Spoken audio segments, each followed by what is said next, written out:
Doctor గారు, చాలా మందికి ఫేస్ అంతా అందంగా తెల్లగా కనిపిస్తుంది, బట్ కళ్ళ చుట్టూ నల్లటి వలయాలు మాత్రం కనిపిస్తూ ఉంటాయి. మరి డార్క్ సర్కిల్స్ కి మన దగ్గర ఎలాంటి ట్రీట్మెంట్ అందుబాటులో ఉంది? మెయిన్ డార్క్ సర్కిల్స్ రావడానికి కారణం ఏంటి అనేది తెలుసుకోవాలండి. కొద్దిమందికి జెనెటికల్లీ కూడా కళ్ళ చుట్టూ నల్లటి వలయాలు వస్తుంటాయి. చాలా మందికి ఏదైనా డెలివరీ అయిన తర్వాత కానీ, ఏదైనా సర్జరీ అయిన తర్వాత కానీ, లేక ఏదైనా ఫీవర్, టైఫాయిడ్, మలేరియా వచ్చిపోయిన తర్వాత కూడా డార్క్ సర్కిల్స్ వస్తాయి. ఇంకొద్ది మందికి అయితే కన్నీళ్లతో కూడా అలర్జీ వచ్చి అక్కడ నల్లమచ్చ వస్తుంటుంది. ఇంకొద్ది మందికి ఏదైనా ఐ ప్రాబ్లంతో వాళ్ళు ఐ డ్రాప్స్ వాడిన తర్వాత కూడా అలర్జీ వచ్చి అక్కడ మచ్చ వస్తుంది.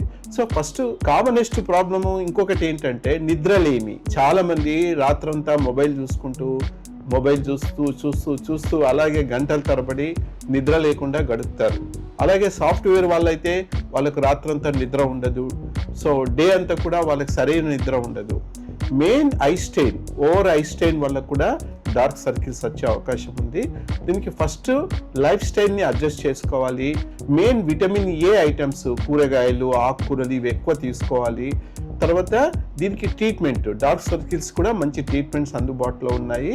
సో ఆ ట్రీట్మెంట్స్ అన్నిటికీ డెర్మటాలజిస్ట్ వద్ద కానీ తీసుకుంటే డార్క్ సర్కిల్స్ కూడా తగ్గిపోతాయండి. కానీ పేషెన్సీతో ట్రీట్మెంట్ తీసుకోవడం చాలా చాలా ముఖ్యం.